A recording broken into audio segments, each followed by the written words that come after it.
సృష్టికి మూలం అమ్మ. మాతృత్వం ప్రతి స్త్రీ యొక్క కల. సంతానలేమిలో దంపతులకు ఏర్పడే సమస్యలకు భారతదేశంలోని the best fertility hospital Fertinine.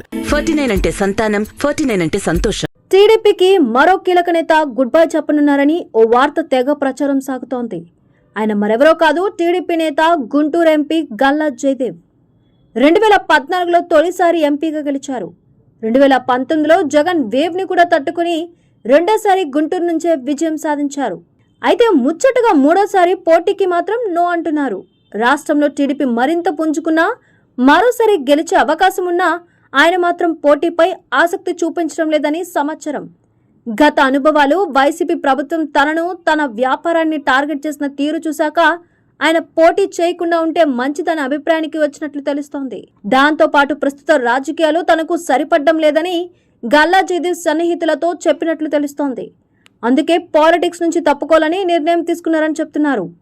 జిల్లాలోని గల్లా కుటుంబానికి చెందిన కంపెనీని రాష్ట్ర ప్రభుత్వం ఇబ్బంది పెట్టిందని, ఆ తర్వాత నుంచి జయదేవ్ పొలిటికల్ యాక్టివ్నెస్ తగ్గించారనే ప్రచారం ఉంది. అందుకే గుంటూరు ఛాయలకు కూడా రాకుండా హైదరాబాద్లోనే ఎక్కువగా ఉంటున్నారని చెప్తున్నారు.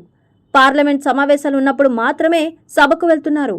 ఇక ఇటీవల ఎమ్మెల్సీ ఎన్నికల్లో టీడీపీ విజయం తర్వాత కూడా ఆయన టచ్ మీ నాట్ అన్నట్లు ఉంటున్నారని టాక్ నడుస్తోంది.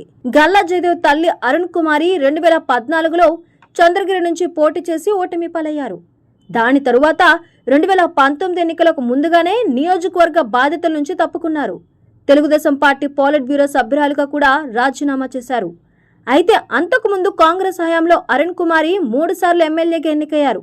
3 సార్లు మంత్రిగా కూడా చేశారు. అయితే 2014 తర్వాత అరుణ్ కుమారి రాజకీయాలకు దూరమయ్యారు.